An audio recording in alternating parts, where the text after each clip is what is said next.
अस्सलामु अलैकुम वरहमतुल्लाहि वबरकातुहू। रब्बि इश्रह ली सदरी वयस्सिर ली अमरी वहलुल उक़दतम मिन लिसानी यफ़क़हू क़ौली। इंशाअल्लाह आज हम जुज़ 22 करेंगे। जुज़ 21 की 3 आयत लेते हैं बतौर रिकैप इंशाअल्लाह ताला। पहली आया है सूरत अनकबूत की आया नंबर 69 कि वल्लज़ीना जाहदू फ़ीना लनहदियन्नहुम सुबुलना व इन्नल्लाहा मअल मुहसिनीन, कि जो लोग हमारी खातिर मुजाहिदा करेंगे उन्हें हम अपने रास्ते दिखाएंगे और बेशक अल्लाह नेककारों ही के साथ है, पुख्ता वादा है अल्लाह का। तो ये आयत बहुत अहम है। लोग ये बात तो याद रखते हैं कि अल्लाह ताला फरमाता है कुरान में कि अल्लाह जिसको चाहता है हिदायत देता है, जिसको चाहता है गुमराह करता है ना। हम में से सबको ये आयत याद है कि यहदी मन यशा, अल्लाह जिसको चाहता है हिदायत देता है, व युदिल्लु मन यशा, जिसको चाहता है गुमराह कर देता है। ये बात तो लोग अक्सर कोट करते हैं और ये आयत वही कोट करते हैं जो भटकना चाह रहे होते हैं। ये आयत क्यों नहीं कोट करते कि ये भी तो अल्लाह ने वादा फरमाया है वल्लज़ीना जाहदू फ़ीना लनहदियन्नहुम सुबुलना, कि जो हमारी खातिर कोशिश करेगा, बहुत सख्त मुजाहिदा करेगा, उन्हें हम अपने रास्ते दिखाएंगे। और ये भी है वह यहदी इलैहि मन अनाब, अल्लाह हिदायत देता है उसको जो अल्लाह की तरफ रुजू करे। यहाँ पुख्ता वादा है कि जो अल्लाह की खातिर मुजाहिदा करेगा, जिहाद करेगा, जो अल्लाह तक पहुंचना चाहेगा, अल्लाह ने जिम्मा लिया है अपने ऊपर कि हम जरूर हिदायत देंगे उसको सीधे रास्ते की तरफ, अपने रास्तों की तरफ हिदायत दे देंगे। और अल्लाह तक पहुंचने के लिए देखिए सुबुलना प्लूरल है ना, जमा कसेगा रास्ते। तो अल्लाह तक पहुंचने के लिए कई रास्ते हैं। कोई दिल के रास्ते आता है, कोई दिमाग के रास्ते आता है, कोई जज्बात के रास्ते से आता है, तो कोई अकल के रास्ते से आता है, कोई नेमतों की फरावानी की वजह से अल्लाह की तरफ चल पड़ता है, कोई आजमाइशों की वजह से अल्लाह की तरफ चल पड़ता है। तो 1000 रोड्स टू मक्का, 1000 रास्ते हैं जो मक्का तक पहुंचते हैं। तो कई तरीकों से इंसान अल्लाह की तरफ आता है। तो मानने वाले पहले हमें बनना है, जिहाद करते रहें हम, दीन पर अमल के रास्ते में आने वाली मौजूदा रुकावटों को दूर करने की मुसलसल कोशिश करते रहें, खुद को हम लगा दें, खुद को हम खपा दें अल्लाह ताला को पाने के लिए। तो अल्लाह ताला का वादा है दीन की तरफ हिदायत मिलेगी। शर्त है अपना खुलूस, अपना इखलास, अपनी लगन, अपनी नीयत, अपनी तड़प, हिदायत हासिल करना अगर जिंदगी का हमारा मकसद बन जाए, दिल की चाहत बन जाए, दिल का करार यानी एक तरह का ऑब्सेशन हो जाए हिदायत से इंसान को, तो हो नहीं सकता कि अल्लाह ताला अपने बंदे को बेमुराद लौटा दे। तो अल्लाह ताला के देने में कमी नहीं है, हमारी जिद्दोजहद में कमी है, हमारे स्ट्रगल में कमी है। अल्लाह ताला से हम दुआ करें कि अल्लाह ताला वाकई हिदायत हासिल करना हमारा जो ऑब्सेशन बना दे, हमें लॉक ऑन हो जाए हिदायत के लिए कि अल्लाह ताला बस तू हमें चुन ले, तो हमें हिदायत दे दे। तो इंशाअल्लाह ताला जो इस तड़प कर चाहेगा, अपनी सोचों का महवर और मरकज बना लेगा हिदायत को, तो हो नहीं सकता कि अल्लाह ताला उसको लौटा दे। कोई चारा नहीं हिदायत के बारे में कि अल्लाह ताला कह दे कि नहीं नहीं मैं नहीं देता, ये मुमकिन नहीं है। बस हमें मांगने वाले बनना है, देने में कमी नहीं। शायद हमारे मांगने में भी कमी है और हमारी जुहद में तो कमी है ही यकीनन। इंशाअल्लाह दूसरी आया देखते हैं, तो रूम की आया नंबर 22, वमिन आयातिही खल्कुस समावाति वल अर्द व इख्तिलाफु अलसिनतिकुम व अलवानिकुम इन्न फी ज़ालिका लआयातिल लिल आलमीन। और उसकी निशानियों में से आसमानों और ज़मीन की तख्लीक और तुम्हारी ज़बानों और रंगों का इख्तिलाफ भी है। बिलाशुबा इसमें इल्म वालों के लिए अजीम निशानियां हैं। देखिए इस आया में ज़बानों की का फ़र्क और फिर रंगों के उस पर बात की गई। तो कहा यह जाता है कि 3000 ज़बानें आज तक मिट चुकी हैं, यानी आई, बनी और फिर रिडंडेंट हो गई, मिट गई, एक्सटिंक्ट हो गई। आजकल रफ अंदाज़ा ये है कि दुनिया में 1000 के करीब ज़बानें बोली जाती हैं जो प्रॉपर लैंग्वेजेस हैं, जैसे उर्दू और इंग्लिश वगैरह है। इस तरह तकरीबन 1000 के करीब ज़बानें हैं। फिर हर ज़बान की जो है अपनी एक डायलेक्ट्स हैं, यानी मुख्तलिफ अंदाज है बोलने के। जैसे इंग्लिश के बोलते हैं कि 24 डायलेक्ट्स हैं, है ना। कोई ब्रिटिश इंग्लिश है, कोई स्कॉटिश है, और अमेरिकन देखें उनका दूसरी है एक तरह से। तो बताया कि उनके जो है 24 डायलेक्ट्स हैं, यानी कितनी वुसअत, कितनी रंगारंगी ज़बानों में पाई जाती है। और यही हाल रंगों का देखें, स्किन टोन वगैरह का, कि अल्लाह ताला ने तरह तरह के रंग बना दिए। और कायनात के अंदर भी देखें कि बहुत ज़्यादा डाइवर्सिटी है, तनव्वुर है। अल्लाह ताला ने सफ़ेद बनाया, काला बनाया, पीला बनाया, گورا بنایا ہے نا، کہتے ویٹ کلر، یلو بلیک کہتے ہیں نا، کتنے رنگ بنا دیے، ہر رنگ خوبصورت ہے۔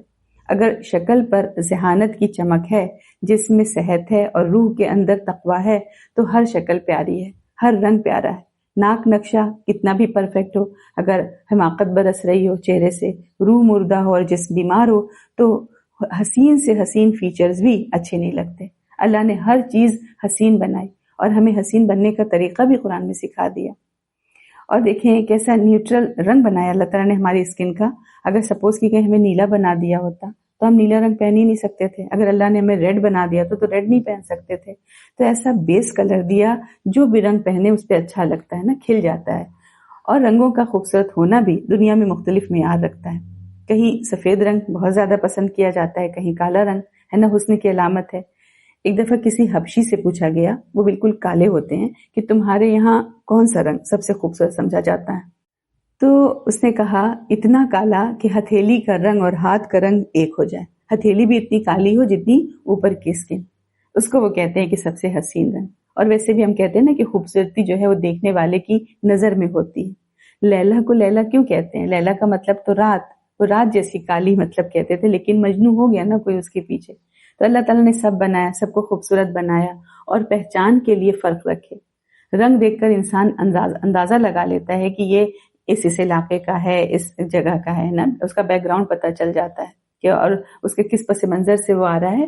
تو یہ آئیڈینٹی کے لیے، مطلب ڈفرینشیٹ کرنے کے لیے یہ سب چیزیں ہیں، اور سطحی اختلافات ہیں اور بالکل غیر اہم ہیں، ہے نا۔ اور اصل اہمیت جو ہے اندر کی ہے۔ فرمایا کہ ان اکرمکم عند اللہ اتقاکم، کہ سب سے زیادہ مکرم تو اللہ کی نظر میں اندر کی چیز چاہیے، تقوی چاہیے۔ اسی طرح زبانوں کا معاملہ ہے، طرح طرح کی زبانیں، طرح طرح کی بولیاں بولی جاتی ہیں، کوئی زبان کسی زبان سے افضل نہیں ہے نا، نہ اردو کو جو ہے انگلش پہ فوقیت ہے اور نہ انگلش کو اردو سے پہ فوقیت دی جا سکتی ہے۔ تو ہر زبان جو ہے جذبات کا اظہار کرتی ہے، اگر کسی زبان کو فضیلت ہے تو عربی کو ہے۔ کیوں؟ اس لیے کہ اللہ کا کلام اس زبان میں نازل ہوا۔ لیکن رنگوں اور زبانوں کے فرق کی بنیاد پر دیکھیں انسان کتنے بٹ گئے۔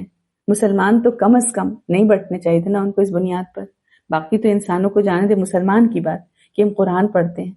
تو زبانوں اور رنگوں کی بنیاد پر تعصب تو نہیں کر سکتے، یہ تو مسلمان کے لیے نہیں مناسب۔ لیکن آج ہم دیکھتے ہیں کہ مسلمان بہت زیادہ تعصب کا شکار ہیں، اس حد تک کہ ایک زبان بولنے والے دوسری زبان والوں میں کہتے ہیں ہم شادی نہیں کریں گے، یا کوئی اپنی ذات برادری یہ سب کہ ہم شیخ ہیں، ہم پٹھان ہیں، ہم انصاری، ان سب چیزوں کو بہار کر کہتے ہیں ان میں شادی نہیں کریں گے۔ مطلب یہی ہے نا کہ کیا بما لدیہم فرحون، جو جس میں ہے وہ اسی میں خوش ہے اور اسی کو سب سے اعلیٰ سمجھ رہا ہے۔ تو مختلف زبانیں بولنا، مختلف علاقوں میں پیدا ہونا کسی کو سپیریئر نہیں بناتا، لیکن آج ہم پھنس رہے ہیں کیونکہ ہر علاقے والے نے اپنا کلچر جو ہے الگ بنا لیا ہے۔ کہتے ہیں کہ ہمارے جو ہیں کلچر جو بہت مختلف ہیں۔ اگر سب کے سب اپنا کلچر جو ہے وہ سنت کو بنا لیں تو سارے اختلافات ختم ہو جائیں۔ سنت رسول اکرم صلی اللہ علیہ وسلم خود پورا کلچر ہے، جتنا سنت سے دور ہوں گے اتنا کلچر کا فرق تو بڑھتا جائے گا، اتنا زبانوں کا اور رنگوں کا فرق نمایاں ہوگا اور اختلاف بڑھتا چلا جائے گا۔ تو ان سارے فرقوں کے اوپر جو بہت زیادہ مہر لگی ہوئی ہے وہ صرف اپنی روایتی اور اپنی سوچوں کی وجہ سے مہر لگی ہوئی ہے، اسلام اس کے بارے میں کچھ نہیں کہتا۔ ایک اور آیہ لیتے ہیں سورۃ لقمان کی آیہ نمبر 12۔ وَلَقَدْ آتَيْنَا لُقْمَانَ الْحِكْمَةَ أَنِ اشْكُرْ لِلَّهِ وَمَنْ يَشْكُرْ فَإِنَّمَا يَشْكُرُ لِنَفْسِهِ وَمَنْ كَفَرَ فَإِنَّ اللَّهَ غَنِيٌّ حَمِيدٌ۔ اور بلا شبہ ہم نے لقمان کو حکمت دی تھی کہ تو اللہ کا شکر کر، اور جو کوئی شکر کرے تو یقیناً وہ اپنی ہی ذات کے لیے شکر کرتا ہے، اور جس نے ناشکری کی تو بلا شبہ اللہ بے پرواہ ہے، سب خوبیوں والا ہے۔ لقمان جو حکیم تھے، ان کی شخصیت عربوں میں اسی طرح مشہور تھی، اسی طرح جانی پہچانی تھی جیسے کہ ہم سمجھیں ہمارے ہندوستان پاکستان میں علامہ اقبال کی شخصیت بہت مشہور ہے، جیسے انڈیا میں کبیر کے دوہے وغیرہ اس طرح ہم لوگ پڑھتے ہیں۔ تو اس طرح لقمان کی جو شخصیت تھی عربوں میں بہت مشہور تھے وہ تو، اور حکمت و دانائی کے سمبل کے طور پر اور اس کے مظاہرے کے طور پر ان کے اقوال بہت مشہور تھے۔ جو پڑھے لکھے عرب تھے ان کے پاس صحیفہ لقمان کے نام سے حکیم لقمان کے اقوال کا مجموعہ موجود تھا۔ روایت میں آتا ہے کہ ہجرت سے پہلے حج کے موقع پر مدینے کا ایک شخص سوید بن سامت نبی اکرم صلی اللہ علیہ وسلم سے آ کر ملا. یہ کوئی معمولی شخص نہیں تھا. عربوں میں اس کا نام جو تھا کامل دیا گیا تھا کہ کامل یعنی پرفیکٹ، اس لیے کہ اس کے اندر وہ نایاب خصوصیات اور غیر معمولی خصوصیات جمع ہو گئی تھیں جو عام طور پر ایک انسان میں جمع نہیں ہوتی. سوید بن صامت میں بہادری تھی، شعر و شاعری بھی انتہائی عمدہ کیا کرتا تھا اور شرافت بھی تھی، لہٰذا وہ کامل کہلاتا تھا. انہوں نے آ کر نبی اکرم صلی اللہ علیہ وسلم کو لقمان کے صحیفے میں سے کچھ حصہ سنایا تھا. تو نبی اکرم صلی اللہ علیہ وسلم نے اقوال سنے لقمان حکیم کے، تو آپ نے فرمایا کہ یہ بہت اچھا کلام ہے. پھر فرمایا کہ میرے پاس جو کلام ہے وہ اس سے بھی بہتر ہے. پھر آپ نے اسے قرآن سنایا اور اس نے اعتراف کر لیا کہ ہاں واقعی یہ جو لقمان کے اقوال ہیں اس سے بھی بہتر بات ہے یہاں پر جو کہ آپ سنا رہے ہیں. تو کہا جاتا ہے کہ جب یہ شخص نبی اکرم صلی اللہ علیہ وسلم سے مل کر واپس مدینہ گیا تو کچھ ہی مدت کے بعد وہاں پر جو ہے جنگ بواس شروع ہوئی اور اس میں وہ مارا گیا. لوگوں کا یہ خیال ہے کہ نبی اکرم صلی اللہ علیہ وسلم سے ملاقات کے بعد وہ مسلمان ہو گیا تھا، اس لیے کہ جو کچھ اس نے قرآن میں سنا ہوگا وہی تعلیمات اس کے سامنے آئی ہوں گی جو کہ حکیم لقمان کی تعلیمات میں تھی. اب یہ دیکھیں ہم کہ یہ لقمان تھے کون. ان کے بارے میں بہت اختلاف پایا جاتا ہے علماء کی رائے میں. تو یہ اختلاف مطلب سب کا اپنا اپنا خیال ہے. اس سے جو ہے دین کی تعلیمات پر یا ان کے جو اقوال کی خوبصورتی پر کوئی فرق نہیں پڑتا. کچھ لوگوں کا کہنا یہ ہے کہ یہ حبشی غلام تھے لیکن ان کو حکمت ملی. اللہ تعالیٰ نے فرمایا کہ وَلَقَدْ آتَيْنَا لُقْمَانَ الْحِكْمَةَ، ہم نے لقمان کو حکمت عطا کی تھی. اور ہم نے قرآن میں پڑھا ہے کہ اللہ تعالیٰ نے فرمایا کہ جس کو حکمت دے دی گئی اس کو تو خیر کثیر دے دیا گیا. جب ان سے پوچھا گیا کہ آپ کو کیسے حکمت ملی تو انہوں نے کہا سچائی، امانت اور لغو باتوں سے پرہیز کرنے کی وجہ سے. کسی نے پوچھا کہ آپ نے حکمت کس سے سیکھی، کس نے سکھائی آپ کو حکمت؟ تو انہوں نے جواب دیا بیوقوفوں سے، ہے نا. تو بہت سی ایسی چیزیں ہوتی ہیں جو انسان دوسروں کو کرتے ہوئے دیکھتا ہے اور وہ انسان مشاہدہ کرتا ہے کہ یہ کام کیسے کوئی کر سکتا ہے نا. تو اس شخص کی جو شخصیت کو کتنا جیسے بدنما کر رہی ہے کوئی چیز یا دوسروں کو کتنی تکلیف پہنچا رہا ہے تو اس شخص کی عزت میں کمی آ رہی ہے یہ کام کرنے سے. تو اس طرح کے رویے سے تو پھر انسان بہت کچھ سیکھ سکتا ہے. تو عقل مندوں سے بھی انسان سیکھتا ہے اور کم عقلوں سے بھی انسان سیکھتا ہے کہ یہ چیز کر رہا مجھے کرنا چاہیے، یہ کیسا کر رہا ہے تو کسی کبھی نہیں کرنا چاہیے. تو لیکن یہ کون کرے گا؟ یہ کام وہ کرے گا جس میں حکمت ہوگی. حکمت والا ہی سبق حاصل کرتا ہے. عربوں کو لقمان ہی کے اقوال سنائے جا رہے ہیں یہاں پر دیکھیں تاکہ وہ اثر قبول کریں. قوم کے اپنے لیڈروں کے اقوال ان کو سنائے جا سکتے ہیں اگر وہ قرآن سے ٹکراتے نہ ہوں. تو یہاں پر عربوں کو قائل کرنے کے لیے بتایا جا رہا ہے کہ دیکھو جو قرآن دعوت پیش کر رہا ہے انتہائی معقول دعوت ہے اور یہ پہلی دفعہ تمہارے سامنے پیش نہیں کی جا رہی ہے جو تم اتنا بدک رہے ہو، اتنا ناراض ہو رہے ہو. شرک کی تردید پر، ایک اللہ کی عبادت پر تم اتنا جو خفا ہو رہے ہو تو خفا ہونے کی کون سی بات ہے؟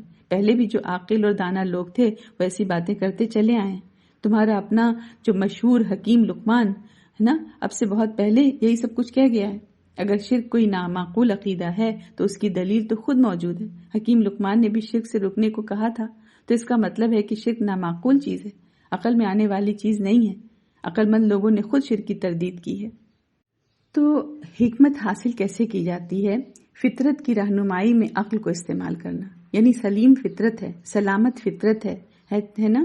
نیچر جو ہے وہ انٹیکٹ ہے اور عقل بھی ہے، عقل بھی سلیم ہے اور عقل بھی جو ہے انٹیکٹ ہے. تو مشکل سا جملہ ہے یہ کہ انشاءاللہ تعالیٰ ہم دیکھیں اس کو کیا ہے کہ عقل سلیم جب فطرت سلیم کی روشنی میں کام کرتی ہے تو انسان کو حکمت ملتی ہے.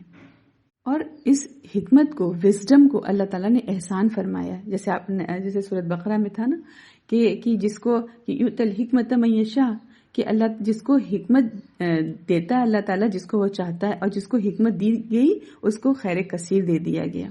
تو خیر کثیر عطا ہو گیا اس کو جس کو حکمت ملی. تو عقل اور رائے کی پختگی ہے، یہ میچورٹی ہے عقل کی اور رائے کی کہ اب جہاں تک فطرت کی رہنمائی میں عقل کو اگر جو ہے صحیح طریقے سے انسان استعمال کرے گا تو وہ خیر ہی خیر کا اور پائے گا اور خیر ہی خیر کو پھیلائے گا. الحمدللہ. اب بڑھتے ہیں ہم لوگ جز نمبر 22 کی طرف. سورۃ احزاب کنٹینیو ہو رہی ہے. کل ہم لوگوں نے کچھ جنگ کے متعلق بھی آیات پڑھی تھیں تو کہ جنگ کا کیا مقصد ہے، تھوڑا سا اس پہ بھی بات کرتے ہیں کہ جنگ کی اجازت کیوں دی گئی. تو یہ وہ ٹاپک ہے کہ جس پر غیر مسلموں نے اسلام کے خلاف بہت کچھ پروپیگنڈا کیا، اور چونکہ ہمیں بھی خود علم نہیں ہوتا، ہم بھی بعض دفعہ ان شکوک و شبہات کا شکار ہو جاتے ہیں جو وہ ہمارے دلوں میں ڈال رہے ہوتے ہیں، تو انشاءاللہ ہم جنگ کو سمجھنے کی کوشش کرتے ہیں۔ اسلام سے پہلے زمانے جاہلیت میں طریقہ یہ تھا کہ لوٹ مار کی غرض سے دوسرے قبیلوں پر حملہ کیا جاتا تھا، پھر جو ہاتھ لگتا تھا وہ اسی کا ہوتا تھا۔ اسلام تو جاہلیت کے سارے طریقے مٹانے کے لیے آیا، لوٹ مار کرنے کے لیے یا قیدی بنانے کے لیے یا جنگ کرنا تو ظلم و زیادتی ہے، یہ تو بہت بے انصافی ہے۔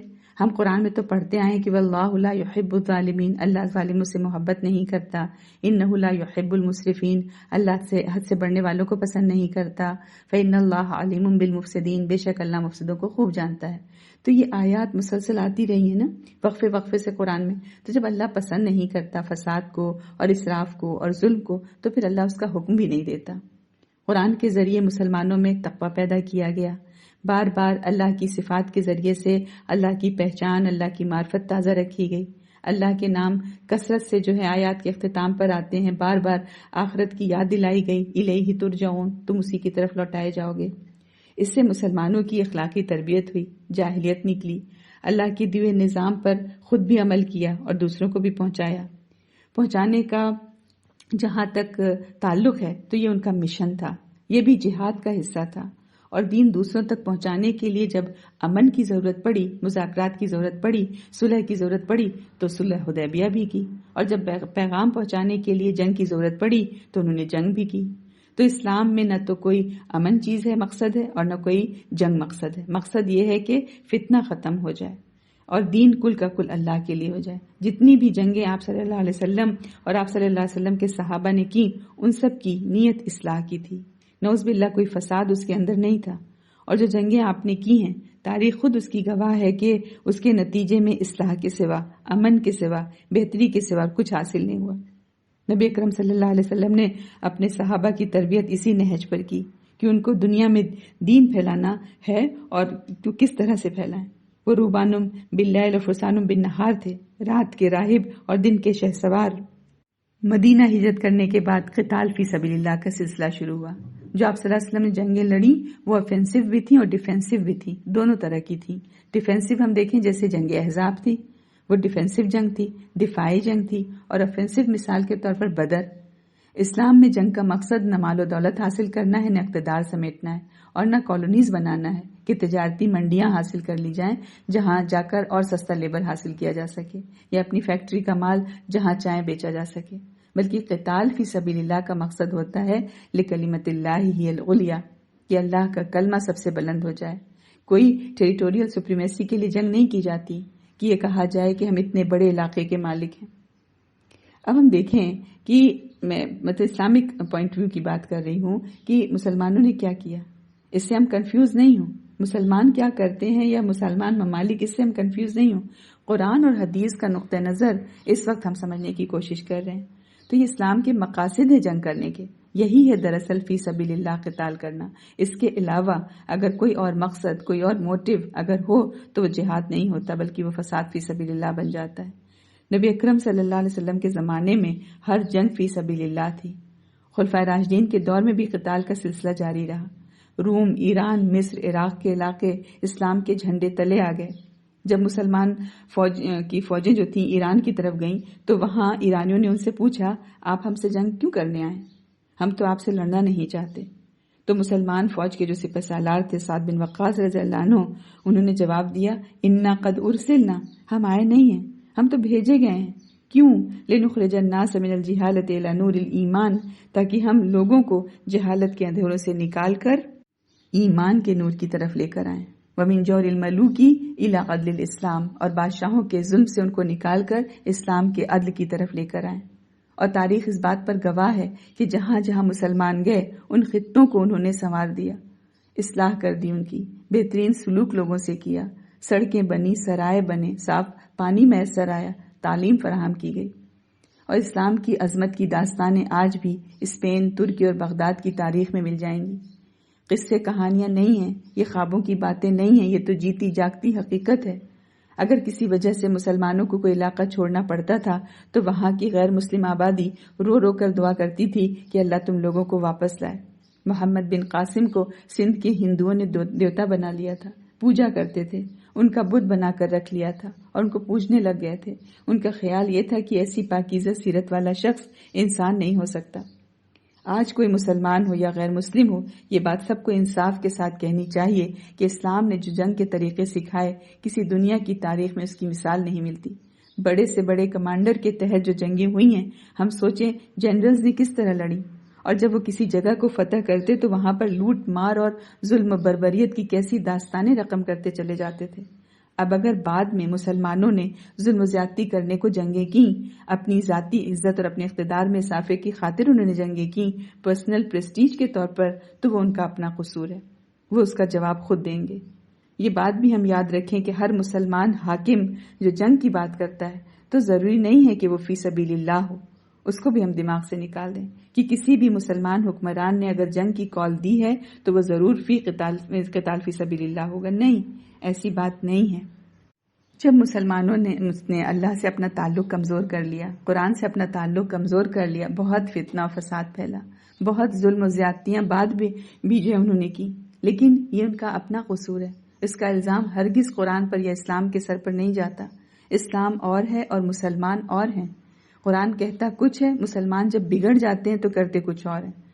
وہ زمانے تو گئے جبکہ مسلمانوں کی شان یہ ہوا کرتی تھی کہ قاری نظر آتا ہے، حقیقت میں ہے قرآن۔ تو جب مسلمان دوبارہ ایسے ہی ہو جائیں گے اور انشاءاللہ ہوں گے، ایسے ہی جب مسلمان متقی ہو جائیں گے، کتاب زندگیوں میں کھلے گی، ہدایت کا نور پھیلے گا، تو وہ پھر جہاد کریں گے اور دنیا دوبارہ سے امن اور سکون کا گہوارہ بن جائے گی انشاءاللہ۔ الحمدللہ، آج کا جز شروع کرتے ہیں انشاءاللہ تعالی۔ سورۃ احزاب کنٹینیو ہے، دیکھتے ہیں آیت نمبر 31 سے 40۔ اعوذ باللہ من الشیطان الرجیم، بسم اللہ الرحمن الرحیم۔ اور تم میں سے جو، یعنی ازواج مطہرات میں سے جو اللہ اس کے رسول کی فرمانبرداری کرے اور نیک عمل کرے تو ہم اسے اس کا اجر دگنا دیں گے، اور اس کے لیے ہم نے عزت کا رزق تیار کر رکھا ہے۔ اے نبی کی بیویوں، تم عام عورتوں کی طرح نہیں ہو۔ اگر تم تقوی اختیار کرتی ہو تو کسی بھی غیر محرم سے نزاکت سے نرم اور ملائم لہجے میں بات نہ کیا کرو کہ پھر وہ شخص جس کے دل میں روگ ہو طمع کرنے لگے، اور تم معقول بات کہا کرو، اور تم اپنے گھروں میں ٹک کر رہو، اور گزشتہ دور جاہلیت کی زیب و زینت کی نمائش کی طرح اپنی زیب و زینت کی نمائش نہ کرتی پھرو، اور نماز قائم کرو اور زکوٰۃ دو، اور اللہ اس کے رسول کی اطاعت کرو۔ اے اہل بیت، بس اللہ تو چاہتا ہے کہ وہ تم سے ناپاکی کو دور کر دے اور تمہیں خوب پاک کر دے، اور تمہارے گھروں میں جو اللہ کی آیات اور حکمت کی باتیں پڑھی جاتی ہیں وہ یاد کرو، بے شک اللہ نہایت باریک بین خوب باخبر ہے۔ بے شک مسلمان مرد اور مسلمان عورتیں، مومن مرد اور مومن عورتیں، فرمانبردار مرد اور فرمانبردار عورتیں، سچے مرد اور سچی عورتیں، صابر مرد اور صابر عورتیں، عاجزی کرنے والے مرد اور عاجزی کرنے والی عورتیں، صدقہ دینے والے مرد اور صدقہ دینے والی عورتیں، روزہ دار مرد اور روزہ دار عورتیں، اپنی شرمگاہوں کی حفاظت کرنے والے مرد اور حفاظت کرنے والی عورتیں، اور اللہ کا بکثرت ذکر کرنے والے مرد اور ذکر کرنے والی عورتیں، ان سب کے لیے اللہ نے مغفرت اور اجر عظیم تیار کر رکھا ہے۔ اور کسی مومن مرد اور کسی مومن عورت کو یہ حق نہیں کہ جب اللہ اس کا رسول کسی معاملے کا فیصلہ کر دیں تو ان کے لیے اپنے معاملے میں کوئی اختیار باقی رہے، اور جو اللہ اس کے رسول کی نافرمانی کرے تو بے شک کھلی گمراہی میں جا پڑا۔ اور اے نبی، یاد کریں جب آپ اس شخص یعنی زید بن حارثہ سے، جس پر اللہ نے انعام کیا اور آپ نے بھی انعام کیا تھا، کہہ رہے تھے کہ تو اپنی بیوی یعنی زینب کو اپنے پاس رکھ اور اللہ سے ڈر، اور آپ اپنے دل میں وہ بات یعنی لے پالک یعنی منہ بولے بیٹے کے متعلقہ سے نکاح چھپاتے تھے جسے اللہ ظاہر کرنا چاہتا تھا، اور آپ لوگوں سے ڈرتے تھے، حالانکہ اللہ زیادہ حقدار ہے کہ آپ اس سے ڈریں۔ پھر جب زید نے اس سے اپنی حاجت پوری کر لی تو ہم نے اس کا نکاح آپ سے کر دیا تاکہ مومنوں کے لیے اپنے منہ بولے بیٹوں کے بیویوں کے سلسلے سے نکاح میں کوئی حرج نہ رہے۔ جب وہ ان سے اپنی حاجت پوری کر لیں، اور اللہ کا حکم تو پورا ہو کر ہی رہتا ہے، اور نبی کے لیے اس بات میں کوئی حرج نہیں جو اللہ نے اس کے لیے مقرر کر دی۔ جو لوگ یعنی انبیاء جو پہلے گزر چکے ہیں، ان میں بھی اللہ کا یہی طریقہ رہا ہے، اور اللہ کا حکم ایک طے شدہ فیصلہ ہوتا ہے۔ وہ انبیاء جو اللہ کے پیغام پہنچاتے تھے اور اس سے ڈرتے تھے اور اس کے سوا کسی سے نہیں ڈرتے تھے، اور اللہ حساب لینے والا کافی ہے۔ نبی اکرم صلی اللہ علیہ وسلم یعنی محمد صلی اللہ علیہ وسلم تمہارے مردوں میں سے کسی کے باپ نہیں ہیں، لیکن وہ اللہ کے رسول اور خاتم النبیین ہیں، اور اللہ ہر شے کو خوب جاننے والا ہے۔ ان آیات میں ہم دیکھیں کہ آیت نمبر 31 میں ازواج مطہرات میں سے جو اللہ اس کے رسول کی اطاعت کریں اور نیک عمل کریں، ان کے لیے دوہرا اجر ہے، یعنی جس کا مقام بلند ہو اس کی ذمہ داری بھی بلند ہوتی ہے۔ اور آیت 32 سے 33 میں نبی اکرم صلی اللہ علیہ وسلم کی بیویوں کو یعنی ازواج مطہرات کو ہی کہا گیا کہ تم عام عورتوں کی طرح نہیں ہو، یعنی نرم لہجے میں ایسی بات نہ کرو جس سے دل میں بیماری والا شخص جو ہے طمع کرے، لالچ کرے، یعنی اپنے گھروں میں قرار سے رہو۔ یہ مدینہ کے اس ماحول میں نازل ہوا جب منافقین اور فتنہ انگیز عناصر جو تھے سرگرم تھے۔ قیادت کے گھر کو ہر طرح کے شبہ اور فتنے سے محفوظ ہونا چاہیے۔ پھر دیکھیں آگے فرمایا کہ گھروں میں اللہ کی آیات اور حکمت کا ذکر کرو، تو گھر صرف رہائش نہیں، تربیت کا بھی مرکز ہے، اور مومن مرد و مومن عورتیں صبر کرنے والے، اور یہ ساری صفات بیان ہوئی ذکر کرنے والے سب کے لیے مغفرت اور اجر عظیم ہے۔ یعنی پیغام یہ ہے کہ اسلام میں روحانی معیار مرد اور عورت دونوں کے لیے برابر ہے۔ پھر آگے ہے کہ جب اللہ اس کا رسول فیصلہ کر دیں تو مومن کے لیے کوئی اختیار نہیں، یہ اجتماعی نظم کو مضبوط کرنے کی بنیاد ہے۔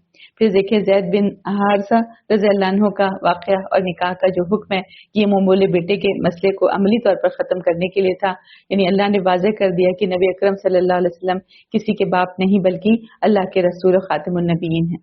اور یہاں پر دیکھیں کہ رسموں کے مقابلے میں شریعت کو غالب کرنا ضروری ہے، چاہے سماجی دباؤ کتنا بھی کیوں نہ ہو۔ آگے ہے آیت نمبر 41 سے 48۔ اے ایمان والو، تم اللہ کو کثرت سے یاد کرو اور تم صبح شام اس کی تسبیح بیان کرو، وہی ہے جو تم پر رحمت بھیجتا ہے، اس کے فرشتے رحمت کی دعا کرتے ہیں تاکہ وہ تمہیں اندھیروں سے روشنی کی طرف نکال لائے، اور اللہ مومنوں پر بہت رحم کرنے والا ہے۔ جس دن وہ اللہ سے ملیں گے تو ان کے لیے دعا ہوگی سلام، اور اللہ نے ان کے لیے عزت والا اجر تیار کیا ہے۔ اے نبی، بلا شبہ ہم نے آپ کو گواہی دینے والا، بشارت دینے والا اور ڈرانے والا بنا کر بھیجا ہے، اور اللہ کے حکم سے اس کی طرف دعوت دینے والا اور روشن چراغ بنا کر بھیجا ہے۔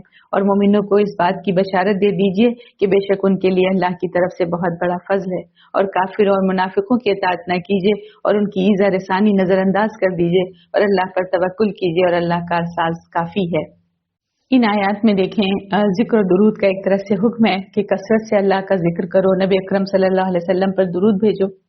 یہ یہاں کیوں آ رہا ہے؟ کیونکہ غزوہ احزاب کے بعد مدینہ میں سیاسی استحکام آیا، اب دلوں کی مضبوطی کا مرحلہ تھا، تو ذکر دل کو جوڑتا ہے، اور نبی اکرم صلی اللہ علیہ وسلم پر جو ہے درود سے تعلق کو مضبوطی ملتی ہے۔ آیت نمبر 45 سے 48 میں تھا کہ نبی اکرم صلی اللہ علیہ وسلم کو گواہ، خوشخبری دینے والا، ڈرانے والا اور چراغ یعنی روشن چراغ کہا گیا، یعنی احزاب کی جنگ میں صرف سپہ سالار نہیں بلکہ ہدایت کا مینار تھے۔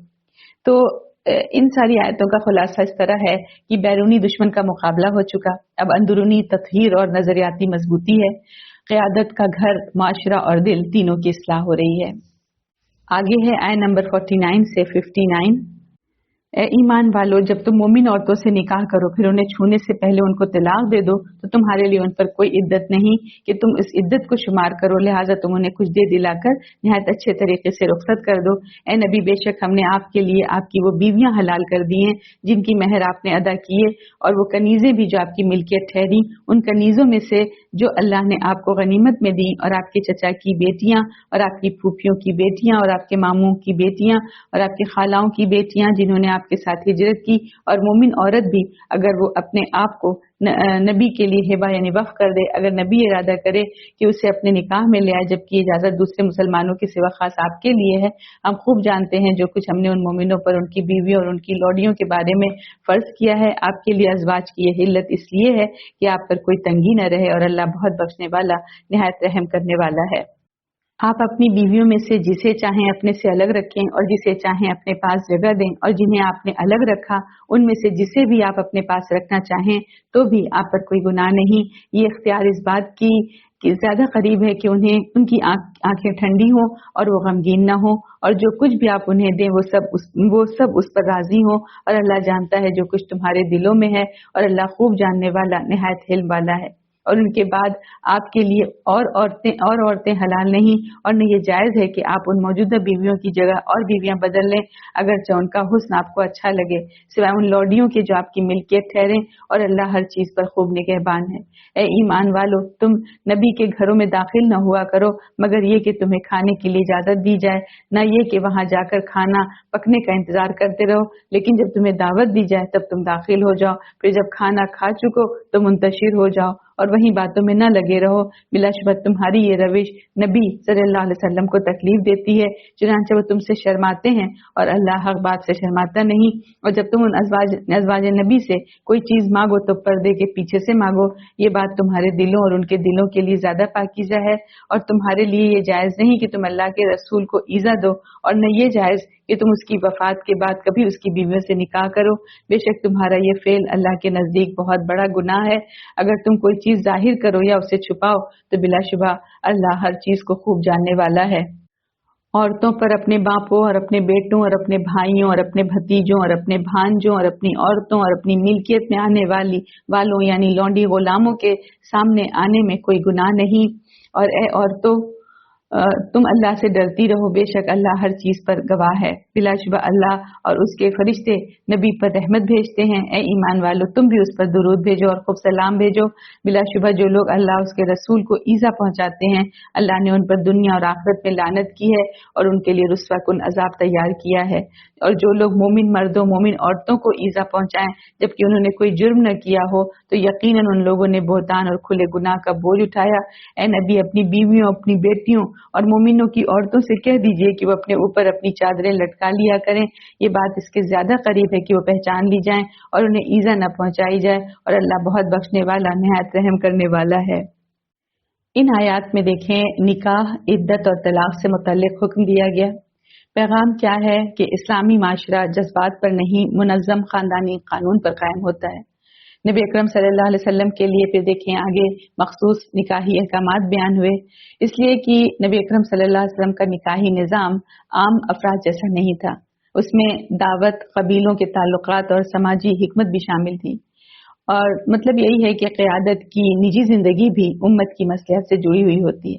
नबी अकरम सल्लल्लाहु अलैहि वसल्लम के घर के आदाब बयान हुए कि बिला इजाजत दाखिल नहीं होना, खाने के बाद बैठे नहीं रहना, पर्दे के पीछे से सवाल करना। तो ये आयत जो है जब नाजिल हुई वलीमे के वाक़े के बाद नाजिल हुई, यानी हया और हुदूद जो है ईमान का हिस्सा है। नबी अकरम सल्लल्लाहु अलैहि वसल्लम का घर जो है आम जगह नहीं था। यहाँ से आयत हिजाब का देखें, आय नंबर 53 से अमली आगाज होता है। और फिर आय नंबर 54, 55 अल्लाह ताला दिलों के हाल जानता है। अज़वाज मुतहरात के लिए महरम रिश्तों की वजाहत की गई। तो पैगाम यह है कि शफाफ माशरा वाज़ेह हुदूद से बनता है। आय नंबर 56 में देखें कि अल्लाह उसके फरिश्ते नबी अकरम सल्लल्लाहु अलैहि वसल्लम पर दुरूद भेजते हैं। हमें कहा गया कि तुम भी दुरूद भेजो। तो ये बहुत अहम मोड़ है।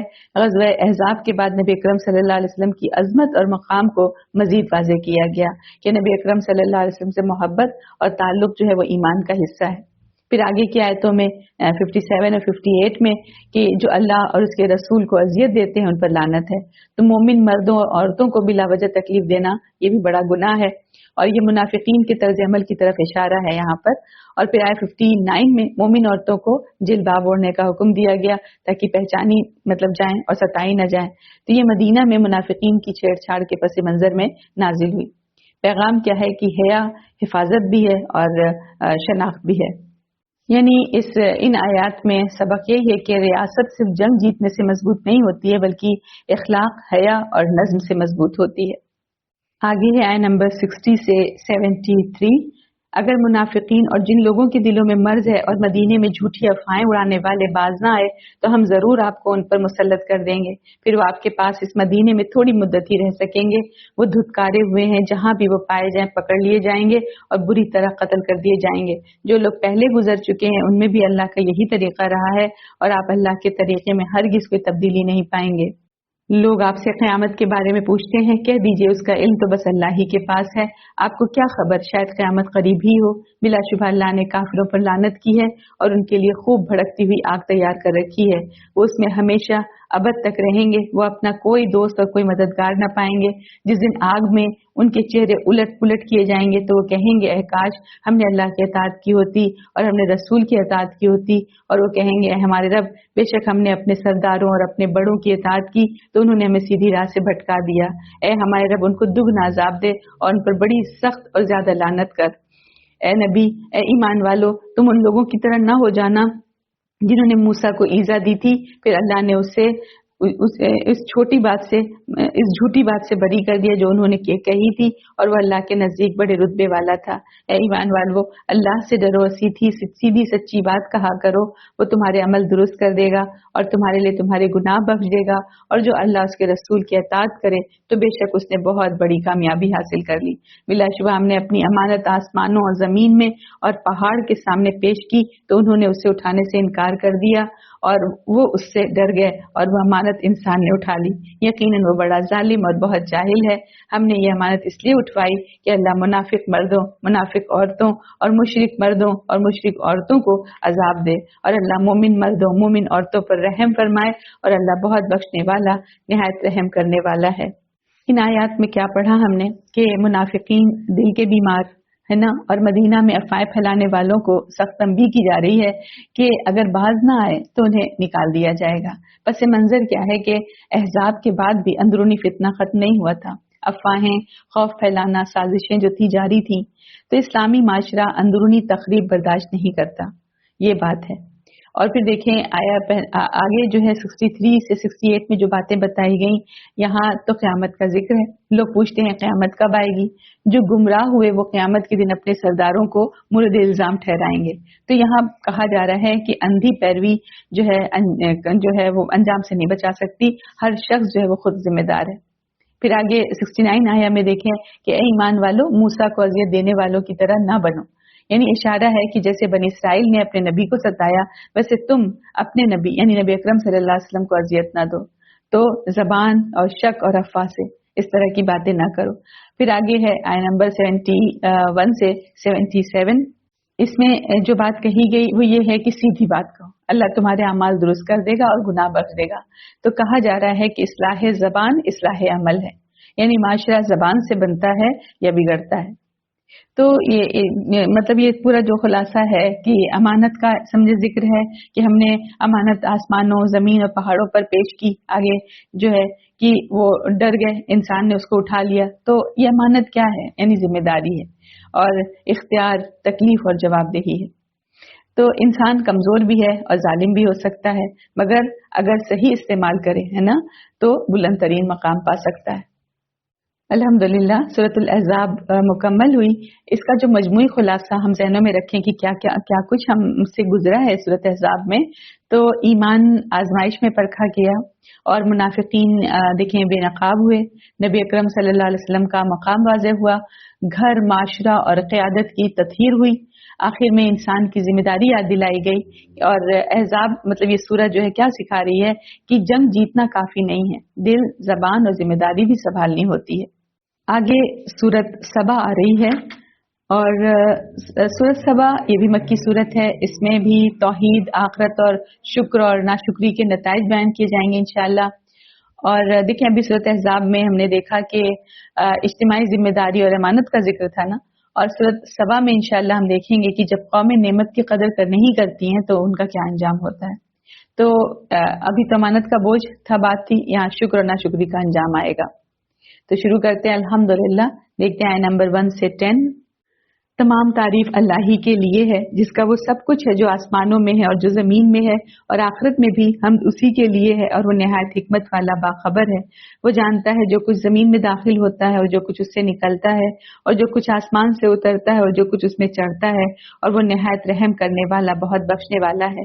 और काफिरों ने कहा हम पर क़यामत नहीं आएगी। कह दीजिए क्यों नहीं, मेरे आलिमुल गैब रब की कसम, बिलाशुबा वो तुम पर जरूर आएगी। आसमानों में और जमीन में जर्रा बराबर कोई चीज भी उससे छुपी नहीं रह सकती, और जर्रे से छोटी और बड़ी कोई चीज ऐसी नहीं जो वाज़े किताब यानी लौह महफूज में दर्ज न हो, ताकि अल्लाह उन लोगों को जजा दे जो ईमान लाए और उन्होंने नेक अमल किए। वही लोग हैं जिनके लिए मग़फ़िरत और बाइज़्ज़त रोजी है। और जिन लोगों ने हमारी आयतों में हमें आजिज करने की कोशिश की, उन्हीं लोगों के लिए सख्त तरीन दर्दनाक अजाब है। और जिन लोगों को इल्म दिया गया वो जानते हैं कि जो कुछ आपकी रब की तरफ आपके रब की तरफ से नाजिल किया गया है वो बरहक है, और वो अल्लाह गालिब तारीफ वाले के रास्ते की तरफ रहनुमाई करता है। और काफिरों ने कहा क्या हम तुम्हें एक ऐसा शख्स बताएं जो तुम्हें ये खबर देता है कि जब तुम बिल्कुल ही पारा पारा कर दिए जाओगे तो बेशक तुम 80 नौ पैदा किए जाओगे। क्या उसने अल्लाह पर झूठ गढ़ा है या उसे जुनून लाहिक है? कतन नहीं, बल्कि जो लोग आखिरत पर ईमान नहीं रखते वो अजाब और दूर की गुमराही में पड़े हैं। क्या फिर उन्होंने अपने आगे और पीछे आसमान और जमीन की तरफ नहीं देखा? अगर हम चाहें तो उन्हें जमीन में धंसा दें या हम उन पर आसमान के टुकड़े गिरा दें, बिलाशुबा उसमें हर रुजू करने वाले बंदे के लिए जरूर एक निशानी है। और बेशक हमने दाऊद को अपनी तरफ से फजीलत अता की। हमने हुक्म दिया ए पहाड़ों उसके साथ तस्बीह दोहराओ, अरे परिंदो तुम भी, और हमने उसके लिए लोहा नर्म कर दिया। इन आयात में देखें बताया गया कि अल्लाह का इल्म मुकम्मल और सबको अहाता किए हुए, घेरे हुए, मुहीत है, और आखिरत यकीनी है चाहे लोग इनकार क्यों न करें। और इल्म यकीन पैदा करता है, गुरूर जो है इनकार पैदा करता है, और नेमत मिले तो शुक्र करना है वरना अंजाम बदल सकता है। तो यही पैगाम हमारे लिए है कि इल्म इलाही से कोई चीज छुपी हुई नहीं है। क़यामत हकीकत है, नेमत शुक्र मांगती है, ताकत अल्लाह की अता है, जाती कमाल नहीं है किसी का। आगे है आय नंबर 11 से 21, और ये कि तू कामिल कुशादा ज़िरहें बना और कड़ियां जोड़ने में मुनासिब अंदाजा रख, और तुम सब नेक अमल करो। तुम जो करते हो बिलाशुबा उसे मैं खूब देख रहा हूँ। और हवा को सुलेमान के ताबे किया, उसका सुबह का चलना 1 माह की मसाफत था और उसका शाम का चलना भी 1 माह की मसाफत था। और हमने उसके लिए पिघले हुए तांबे का चश्मा बहा दिया और कुछ जिन उसके ताबे कर दिए जो उसके सामने उसके रब के हुक्म से काम करते थे, और उनमें से जो हमारे हुक्म से सरकशी करता तो हम उसे खूब भड़कती आग के अजाब का मजा चखाते। सुलेमान जो चाहता जिन उसके लिए वही बना देते, मसलन आलीशान इमारतें और तस्वीरें और हौजों जैसे बड़े बड़े लगन और एक ही जगह चूल्हों पर जमी हुई देगें। ए आले दाऊद, शुक्राने के तौर पर नेक अमल करो, और मेरे बंदों में से शुक्रगुजार थोड़े ही हैं। फिर जब हमने सुलेमान पर मौत का फैसला नाफिज किया तो जिन्नों को घुन के कीड़े के सिवा किसी चीज ने भी सुलेमान की मौत की इत्तला न दी। वो उसकी लाठी को खाता रहा। फिर जब वो गिर पड़ा तो जिन्हों ने जान लिया कि अगर वो गैब जानते होते तो वो उस रुस्वा कुन मुशक्कत में मुब्तला न रहते। सबा कौम के लिए उनकी बस्ती में यकीनन एक अजीम निशानी थी। दाएं और बाएं तरफ 2 बाग थे। हमने कहा तुम अपने रब का रिस्क खाओ और उसका शुक्र अदा करो, ये पाकीज़ा शहर है और रब बड़ा बख्शने वाला है। फिर उन्होंने जब हिदायत से मुंह मोड़ा तो हमने उन पर बंद यानी डीम का सैलाब भेज दिया, और उनके दोनों बागों के बदले में हमने उन्हें 2 ऐसे बाग दिए जो बदमजा फल, बकसरत झाव और कुछ बेरियों वाले थे। ये हमने उन्हें उनकी नाशुक्री की सजा दी, और हम नाशुक्रों ही को सजा देते हैं। और हमने उन यानी अहले सबा के और उन बस्तियों के दरमियान जिनमें हमने बरकत रखी थी कई बस्तियां बाहम मुत्तसिल रखी थी, और उनमें हमने चलने यानी आने जाने की मंजिलें मुकर्रर कर दी थी। हमने कहा तुम उनमें रातों और दिनों को अमन से सफर करो। फिर उन्होंने कहा ए हमारे रब, हमारे सफरों में दूरियां पैदा कर दे, और उन्होंने अपने आप पर जुल्म किया, चुनांचे हमने उन्हें अफसाने बना डाला और मुकम्मल तौर पर टुकड़े टुकड़े कर दिया। बिलाशुबा इसमें हर साबिर और शाकिर के लिए अजीम निशानियां हैं। और इब्लीस ने उनके मुतालिक अपना ख्याल यकीनन सच कर दिखाया, चुनांचे मोमिनों की एक जमात के सिवा सब ने उसी का इत्तिबा किया, और इस इब्लीस का उन पर कोई जोर न था मगर इसलिए कि हम उसे जान ले जो आखिरत पर ईमान रखता है, उनमें से जो आखिरत के मुतालिक शक में है, और आपका रब हर चीज पर खूब निगहबान है। इन आयात में हम देखें कि 3 मिसालें दी गई, ताकतवर नबी सुलेमान अलैहिस्सलाम और खुशहाल कौम सबा और आम इंसान और शैतान। اور तीनों में एक मुश्तरक हकीकत बताई गई, ताकत हो या दौलत हो या इख्तियार, असल कंट्रोल अल्लाह के हाथ में है और इंसान अपने इंतखाब का खुद जिम्मेदार है। तो अल्लाह ताला हमको यही बता रहे हैं कि चाहे सुलेमान अलैहिस्सलाम जैसी बादशाहत हो या सबा जैसी खुशहाली हो, सब अल्लाह की अता है। अगर शुक्र होगा तो नेमत बाकी रहेगी और अगर गुरूर या नाशुक्री होगी तो नेमत छिन सकती है। और शैतान हमें मजबूर नहीं करता, हम खुद फैसला करते हैं कि किस रास्ते पर चलना है। और फिर जो जिन्नात वाला ये वाक़या है कि फिर जब हमने सुलेमान इस्लाम पर मौत का फैसला नाफिज किया तो उनकी मौत की खबर जिन्नात को किसी ने न दी सिवाय जमीन की एक दीमक के जो उनकी लाठी को खा रही थी। तो यहाँ पर कहना यही है कि गैब का इल्म जो है सिर्फ अल्लाह ताला के पास है, किसी को नहीं, जिन्नात कोई गैब का इल्म नहीं रखते। आगे है नंबर 22 से 30। ए नबी आप कह दीजिए उन्हें पुकारो जिन्हें तुमने अल्लाह के सिवा माबूद ख्याल किया था, वो आसमानों में और जमीनों में जर्रा बराबर इख्तियार नहीं रखते और न उनका उन दोनों में कोई हिस्सा है और न उनमें से कोई अल्लाह का मददगार ही है। और उसके यहाँ सिर्फ उस शख्स की सिफारिश नफा देगी जिसे अल्लाह इजाजत देगा, यहाँ तक कि जब उनके दिलों से घबराहट दूर कर दी जाती है तो बाहम कहते हैं तुम्हारे रब ने क्या कहा, वो कहते हैं हक यानी सच कहा और वो बहुत बुलंद बहुत बड़ा है। कह दीजिए तुम्हें आसमानों और जमीन में से कौन रिस्क देता है, कह दीजिए अल्लाह ही, और बिलाशुबा हम या तुम हिदायत पर हैं या खुली गुमराही में।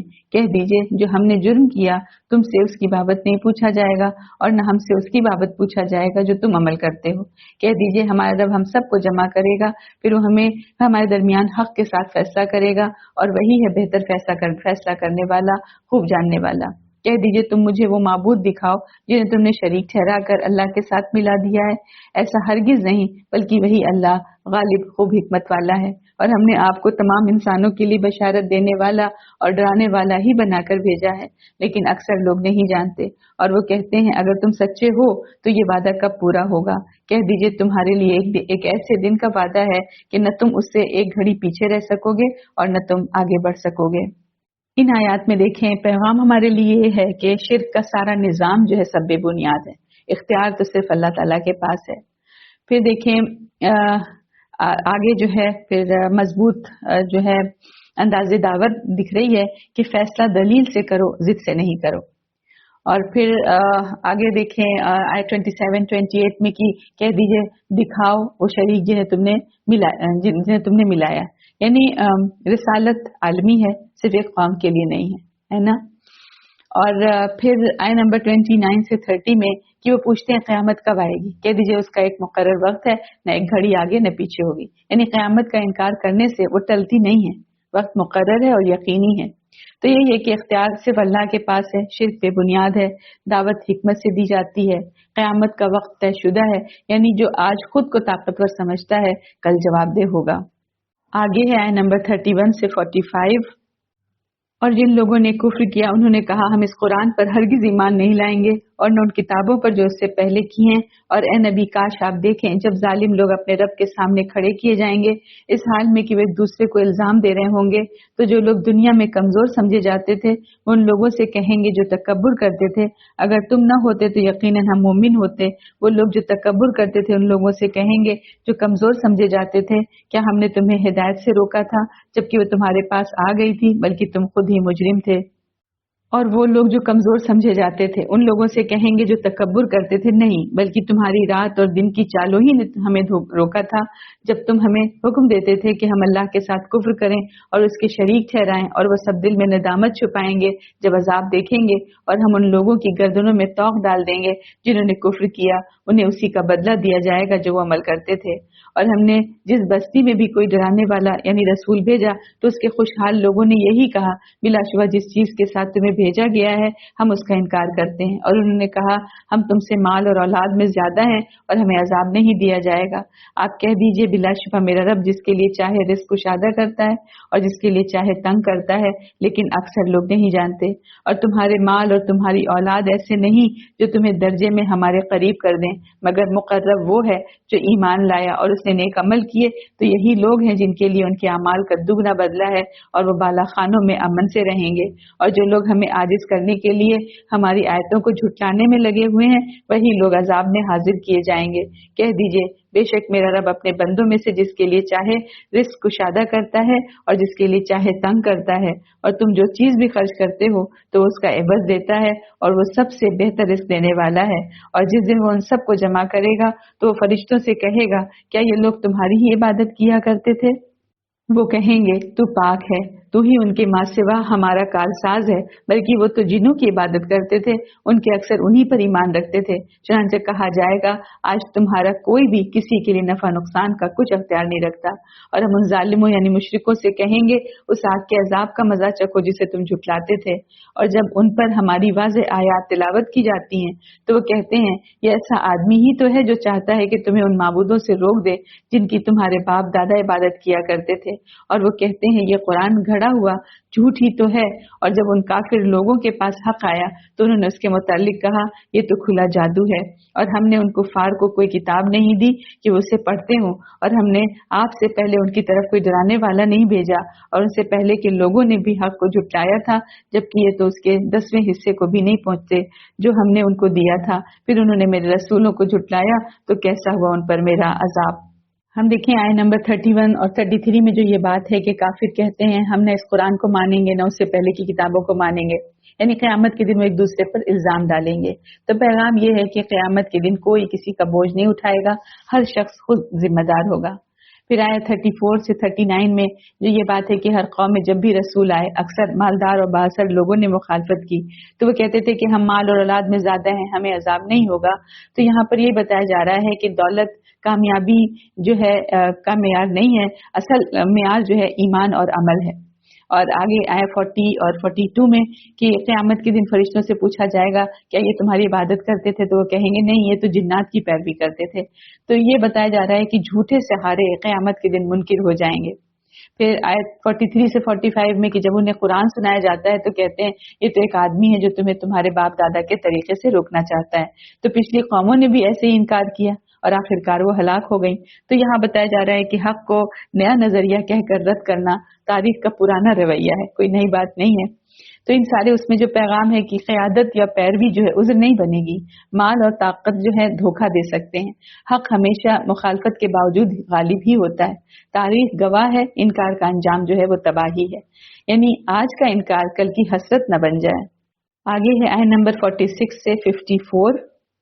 कह दीजिए, बस मैं तो तुम्हें एक बात की नसीहत करता हूँ कि तुम अल्लाह के लिए दो दो और एक एक खड़े हो जाओ, फिर तुम गौर फिक्र करो, तुम्हारे साथी नबी में कोई दीवानगी की बात नहीं, वो तो सिर्फ तुम्हें एक सख्त अजाब के आने से पहले डराने वाला है। आप कह दीजिए, मैंने तुमसे कोई सिला मांगा हो तो वो तुम्हारे लिए है, मेरा सिला तो अल्लाह के जिम्मे है और वो हर शय पर शाहिद है। कह दीजिए, बिलाशुबा मेरा रब ही पैगंबर पर हक बात इल्का करता है, वो गैब खूब जानता है। आप कह दीजिए, हक आ गया और बातिल न पहली बार उभरा न दोबारा उभरेगा।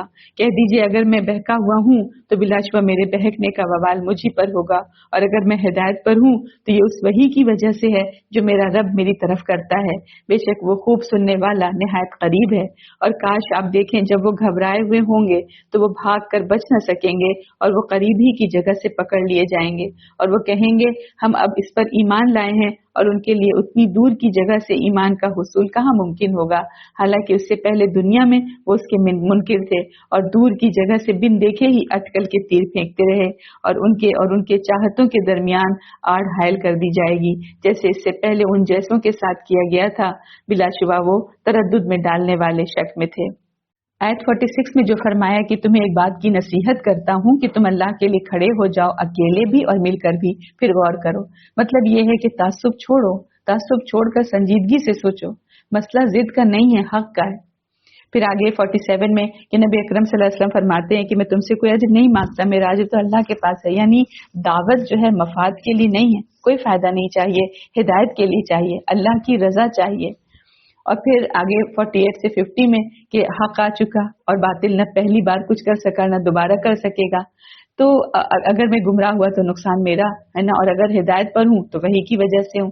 तो यहाँ पर यही पैगाम है कि दावत की बुनियाद वही है, जाती राय नहीं है। यानी हक हमेशा हक है, हक बुलंद है, बातिल न कभी था न कभी ठहरा न ठहरेगा। फिर आगे आय नंबर 51 से 52 का में जो बात थी कि एक तरह से क़यामत का मंजर है कि वो जब घबरा जाएंगे, भागने की जगह नहीं होगी, कहेंगे हम ईमान लाए ना, लेकिन बहुत देर हो चुकी होगी। तो पैगाम यही है कि ईमान का वक्त दुनिया है, क़यामत नहीं है। फिर आगे बताया कि वो दुनिया में इनकार करते थे, अब ईमान लाना चाहते हैं, यानी 53-54 में, मगर उनके और ईमान के दरमियान पर्दा हायल हो जाएगा, यानी जैसे पहले लोगों के साथ हुआ था वैसे यहाँ भी होगा। अल्हम्दुलिल्लाह, इसी के साथ सूरत सबा जो है मुकम्मल हुई। तो पूरी सूरत सबा में हमने क्या देखा कि नेमत जो है उस पर बात आई थी कि नेमत जो है शुक्र मांगती है ना, सूरत सबा का वाकया जो गुजरा था, और दौलत और ताकत जो है धोखा दे सकती है, शिर्क जो है उसकी कोई असल ही नहीं, बेबुनियाद है, और क़यामत तो होकर रहेगी, यकीनी है। ईमान में ताखीर करना, यानी दुनिया ये जो जगह है ईमान की, वहां जाकर पछताना जो है तो ये नुकसान का सबब है कि अगर ताखीर की ईमान में। तो यही है कि ये मतलब मोटा मोटा जो पैगाम है सूरत सबा का, वो ये कि आज सोच लो, कल मौका नहीं होगा। अल्हम्दुलिल्लाह। अब अल्हम्दुलिल्लाह सूरत फातिर आ रही है। सूरत फातिर ये भी मक्की सूरत है और इसका मरकजी मौजू जो है अल्लाह ताला की कुदरत और तख्लीक की निशानियां हम यहाँ देखेंगे, इंसान की कमजोरी उस पर बात आएगी, शैतान की दुश्मनी देखेंगे, उस पर बात आएगी, और आखिरत की जवाबदेही। अभी देखें सूरत सबा में शुक्र और नाशुक्री वाली बात आई थी, क्या उसका अंजाम क्या था, और सूरत फातिर में बताया जाएगा इंशाअल्लाह कि नेमत देने वाला है कौन, और बंदा क्यों मगरूर मतलब है हो जाता है, क्यों जो है बंदे को गुरूर से मना किया गया। तो वहां नतीजा बयान हुआ था सूरत सबा में, और यहाँ जो है बुनियाद यानी तौहीद जो है मजबूत की जा रही है। तो शुरू करते हैं अल्हम्दुलिल्लाह। आया नंबर 1 से 10 को देखते हैं। तमाम तारीफ अल्लाह ही के लिए है जो आसमानों और जमीन का पैदा करने वाला है, फरिश्तों को कासिद बनाने वाला, जो 2-2, 3-3 और 4-4 परों वाले हैं। वो अल्लाह जो चाहे अपनी मखलूक में ज्यादा करता है, बिलाशुबह अल्लाह हर चीज पर खूब कादिर है। अल्लाह लोगों के लिए अपनी रहमत से जो खोल दे तो कोई उसे बंद करने वाला नहीं, और जिसे वो बंद कर दे उसके बाद कोई उसे खोलने वाला नहीं, और वो गालिब खूब हिकमत वाला है। ऐ लोगों, अपने ऊपर अल्लाह की नेमत याद करो, क्या अल्लाह के सिवा कोई और खालिक है जो तुम्हें आसमान और जमीन से रिज़्क़ दे? उसके सिवा कोई सच्चा माबूद नहीं, फिर तुम कहाँ बहकाए जाते हो। और अगर ये लोग आपको झुटलाते हैं तो आपसे पहले कई रसूल झुटलाए गए हैं, और सब उमूर अल्लाह ही की तरफ लौटाए जाते हैं। ऐ लोगों, बेशक अल्लाह का वादा सच्चा है, फिर तुम्हें दुनिया की जिंदगी धोखे में न डाले, और तुम्हें बहुत बड़ा धोखेबाज यानी शैतान भी अल्लाह के बारे में धोखे में न डाले। बेशक शैतान तुम्हारा दुश्मन है, लिहाजा तुम उसे दुश्मन ही जानो। बस वो तो अपने गिरोह को इसलिए बुलाता है कि वो जहन्नम वाले हो जाएं। जिन लोगों ने कुफ्र किया उनके लिए सख्त अजाब है, और जो लोग ईमान लाए और उन्होंने नेक अमल किए उनके लिए मग़फ़िरत और बहुत बड़ा अजर है। क्या फिर वो शख्स जिसके लिए उसका बुरा अमल पुरकशिश बना दिया गया तो वो उसे अच्छा देखता है, हिदायत याफ्ता शख्स की तरह हो सकता है? चुनांचे बेशक अल्लाह जिसे चाहे गुमराह करता है और जिसे चाहे हिदायत देता है, लिहाजा आपकी जान उन पर अफसोस करते हुए न जाती रहे। बेशक अल्लाह जानता है जो कुछ वो करते हैं, और अल्लाह ही वो जात है जो हवाएं भेजता है, वो बादल उठाती हैं तो हम उसे मुर्दा शहर की तरफ हाँक ले जाते हैं, फिर हम उसके जरिए से जमीन को उसके मुर्दा हो जाने के बाद जिंदा करते हैं। इसी तरह इंसानों का दोबारा जी उठना है। जो शख्स इज्जत चाहता है तो इज्जत तो सारी की सारी अल्लाह ही के लिए है, उसी की तरफ पाकीज़ा कलमात चढ़ते हैं और अमल साले उन्हें ऊपर उठाता है। और जो लोग बुरी चालें चलते हैं उनके लिए सख्त अजाब है, और इन लोगों की चाल बर्बाद होकर रहेगी। इन आयात में देखें बताया गया कि मतलब जो पैगाम है कि कायनात का निज़ाम मुकम्मल तौर पर अल्लाह के कब्जे में है, और फिर बताया कि रिस्क, कामयाबी, इज्जत सब अल्लाह के हाथ में है। और फिर तौहीद का सीधा सवाल कि लोगों अल्लाह की नेमत याद करो, क्या अल्लाह के सिवा कोई और खालिक है? और फिर देखें आय नंबर 6 से 4 में कि अगर लोग झुटलाएं तो पहले भी रसूल झुटलाए गए। शैतान तुम्हारा दुश्मन है, उसे दुश्मन ही समझो, यानी इनकार नया नहीं है, और असल खतरा शैतान की धोखादही है। और आगे फरमाया आय नंबर 7 से 10 में कि काफिर के लिए सख्त अजाब, यानी मोमिन के लिए मग़फ़िरत और अजर है, काफिर के लिए सख्त अजाब है। जो इज्जत चाहता है, इज्जत सब अल्लाह के पास है। तो पैगाम इसमें यह था कि इज्जत देना, इज्जत जो है कि इज्जत अगर चाहिए ना तो दुनिया के सहारों में नहीं इज्जत मिल सकती, अल्लाह के ताल्लुक में इज्जत है। तो अल्लाह ही खालिक और राज़िक है, रहमत का दरवाजा उसी के हाथ में है। शैतान को हल्का ना समझो, है ना, मतलब क्योंकि तुम्हारे नफ्स पे वो हावी हो जाता है, तो बहुत होशियारी के साथ रहने की जरूरत है, बहुत ही अपने हवास के साथ बहुत ही खुले मुझसे रहने की जरूरत है। और असल इज्जत जो है अल्लाह की इताअत में है। शैतान जो है वही असल दुश्मन है, और दुश्मन से तो बहुत ज्यादा चौकन्ना और होशियार रहने की जरूरत रहती है। आगे है आय नंबर 11 से 25। और अल्लाह ही ने तुम्हें मिट्टी से पैदा किया, फिर नुत्फे से, फिर तुम्हें जोड़े जोड़े बनाया, और जो भी मादा हामला होती है और बच्चा जनती है, अल्लाह को उसका इल्म होता है। और जिस बड़ी उम्र वाले को उम्र दी जाती है या उसकी उम्र कम की जाती है तो एक किताब यानी लौह महफूज में दर्ज है। बिलाशुबा ये बात अल्लाह पर निहायत आसान है। और दो दरिया बराबर नहीं, एक मीठा खूब मीठा पीने में खुशगवार है, और ये दूसरा खारा सख्त कड़वा है। और हर एक में से तुम ताज़ा गोश्त मछली खाते हो और जेवर निकालते हो जो तुम पहनते हो। और आप दरिया में कश्तियां देखेंगे पानी को फाड़कर चलने वाली, ताकि तुम अल्लाह का फजल तलाश करो और ताकि तुम शुक्र करो। वो रात को दिन में दाखिल करता है और दिन को रात में दाखिल करता है, और उसने सूरज और चांद को काम पर लगा दिया है, हर एक मुकर्रर वक्त तक के लिए चल रहा है। यही अल्लाह है तुम्हारा रब, उसी की बादशाही है। और जिन्हें तुम उसके सिवा पुकारते हो वो खजूर की गुठली के बारीक झिल्ली जितना भी इख्तियार नहीं रखते। अगर तुम उन्हें पुकारो तो वो तुम्हारी पुकार नहीं सुनेंगे, और अगर वो सुन भी लें तो वो तुम्हें जवाब नहीं दे सकते। और क़यामत के दिन वो तुम्हारे शिर्क का इनकार कर देंगे, और कोई आपको खूब बाखबर अल्लाह के मानिंद खबर नहीं देगा। ऐ लोगो, तुम ही सब अल्लाह के मोहताज हो, और अल्लाह तो बिल्कुल बेनियाज काबिल तारीफ है। अगर वो चाहे तो तुम्हें ले जाए, फना कर दे और तुम्हारी जगह एक नई मखलूक ले आए, और अल्लाह के लिए बात कुछ मुश्किल नहीं। कोई बोझ उठाने वाला दूसरे का बोझ नहीं उठाएगा, और अगर कोई बोझ लदा शख्स अपना बोझ उठाने को बुलाएगा तो उसके बोझ में से कुछ भी उठाया न जाएगा, अगरचे वो रिश्तेदार ही हो। बस आप तो उन्हीं लोगों को डराते हैं जो अपने रब से बिन देखे डरते हैं और वो नमाज कायम करते हैं, और जो पाक हो गया तो अपने ही लिए पाक होता है, और सबको अल्लाह ही की तरफ लौट कर जाना है। और अंधा और देखने वाला बराबर नहीं हो सकते, और न अंधेरे और रोशनी, और न साया और धूप, और न जिंदे और मुर्दे बराबर हो सकते हैं। बेशक अल्लाह जिसे चाहे सुनवा देता है, और आप उनको नहीं सुनवा सकते जो खबरों में हैं। आप तो सिर्फ एक डराने वाले हैं। बिलाशुबा हमने आपको हक के साथ बशीर और नजीर बनाकर भेजा है, और कोई उम्मत ऐसी नहीं हुई जिसमें कोई डराने वाला न आया हो। और अगर वो आपको झुटलाते हैं तो उन लोगों ने भी तो झुटलाया था जो उनसे पहले हुए। उनके पास उनके रसूल वाज़े निशानियां और सहीफे और रोशन किताब लेकर आए थे। इन आयत में हम देखें कि अल्लाह ताला ने तुम्हें मिट्टी से पैदा किया, फिर नुत्फे से, फिर जोड़े बनाए, तो और कि कोई औरत उसके इल्म के बगैर हामला नहीं होती। और तो यहाँ पर बताया कि इंसान कमजोर इब्तिदा से आया है और गुरूर की गुंजाइश नहीं है। और जो ये गुठली वाली जो मिसाल दी कि क्या है कि वल्लज़ीन तदऊन मिन दूनिही मा यमलिकून मिन क़ित्मीर, और जिन्हें तुम अल्लाह के सिवा पुकारते हो वो खजूर की गुठली के बारीक छिलके के भी मालिक नहीं है। अरब माशरे में खजूर जो है रोजमर्रा जिंदगी की बुनियादी चीज थी। हर शख्स खजूर देखता था, खाता था, उसकी गुठली को जानता था। खजूर की गुठली पर जो बहुत ही बारीक झिल्ली है, मतलब जो छिलका सा होता है ना, उसे अरबी में कितमीर कहते हैं। तो इतना हल्का और बेकीमत होता है कि आमतौर पर लोग उसकी कोई हैसियत नहीं समझते। यानी कुरान ऐसी चीज की मिसाल दे रहा है जो सबके सामने है, सबको मालूम है और इंतहाई मामूली और बेवकत है। यानी कुरान सिर्फ छोटी सी चीज नहीं कह रहा, बल्कि एक ऐसी चीज की मिसाल दे रहा है जो बज़ाहिर मौजूद तो है मगर अमली तौर पर किसी के काम की नहीं है। तो इतनी बारीक के अक्सर नजर भी ना है किसी को, तो इतनी बेकीमत कि कोई इसकी मिल्कियत का दावा ही ना करे। तो पैगाम ये है कि तुम जिन्हें अल्लाह के सिवा पुकारते हो किसी बड़े खजाने के तो क्या मालिक होंगे, वो तो इस मामूली तरीन चीज के भी मालिक नहीं है। और कुरान में खजूर की गुठली से मुतालिक समझे 3 अल्फाज और आए हैं। एक तो ये 3 अल्फाज आए हैं, कितमीर यानी बारीक झिल्ली, और नकीर यानी गुठली पर जो छोटा सा नुक्ता होता है, और फतील यानी दरमियान की जो बारीक लकीरें। तीनों मिसालें इसलिए हैं कि इंसान को समझ आए कि अल्लाह के सिवा किसी के पास जर्रा बराबर भी इख्तियार नहीं है। फिर आया 15 जो है कि ऐ लोगो तुम सब अल्लाह के मोहताज और अल्लाह बेनियाज और काबिल हम्द है। तो ये पूरी सूरत का समझे कि मरकजी जुमला है कि हम फकीर और वो गनी। और आया 16 से 18 कि अगर वो चाहे तो तुम्हें खत्म कर दे और नई मखलूक ले आए। कोई बोझ उठाने वाला दूसरे का बोझ नहीं उठाएगा। यानी जिंदगी अमानत है और जिम्मेदारी जो है वो जाती है। तो यही है कि हर शख्स जो है अपनी जिम्मेदारी खुद उठाएगा। और फिर देखें आगे था कि अंधा देखने वाले बराबर नहीं, अंधेरे रोशनी बराबर नहीं, जिंदा मुर्दा बराबर नहीं। यानी इशारा है कि मोमिन और काफिर, हक और बातिल बराबर नहीं हो सकते।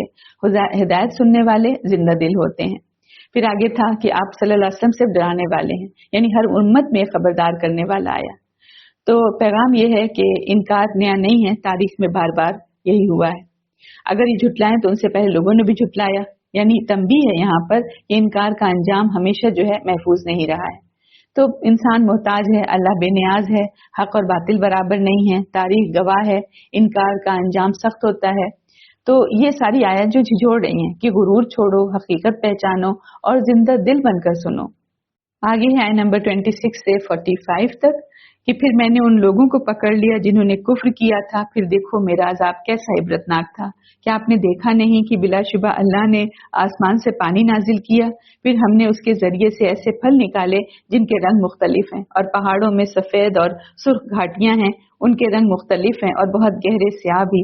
और इसी तरह इंसानों और जानवरों और चौपायों में से भी ऐसे हैं कि उनके रंग मुख्तलिफ हैं। बस अल्लाह से उसके बंदों में से सिर्फ उलमा ही डरते हैं। बिलाशुबा अल्लाह बहुत गालिब, बहुत बख्शने वाला है। बिलाशुबा जो लोग अल्लाह की किताब पढ़ते और नमाज कायम करते हैं और जो कुछ हमने उन्हें दे रखा है उसमें से पोशीदा और एलानिया खर्च करते हैं, वो ऐसी तजारत की उम्मीद रखते हैं जो हरगिज तबाह नहीं होगी, ताकि वो यानी अल्लाह उन्हें उनके अज्र पूरे दे और उन्हें अपने फजल से ज्यादा दे। बेशक वो बहुत बख्शने वाला निहायत कदरदान है। और ए नबी, हमने जो किताब आपकी तरफ वही की वो हक है, जबकि वो उन कुतुब की तस्दीक करने वाली है जो उससे पहले हैं। बेशक अल्लाह अपने बंदों से खूब बाखबर, उन्हें खूब देखने वाला है। फिर हमने उन लोगों को किताब का वारिस बनाया जिन्हें हमने अपने बंदों में से चुन लिया। फिर बाज तो उनमें अपनी जानों पर जुल्म करने वाले हैं और बाज उनमें म्यानारौ हैं, और बाज उनमें अल्लाह की तौफीक से नेकियों में सबकत करने वाले हैं। यही बहुत बड़ा फजल है।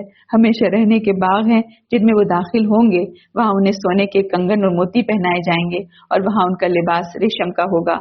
और वो कहेंगे तमाम तारीफें अल्लाह ही के लिए हैं जिसने हमसे गम दूर कर दिया।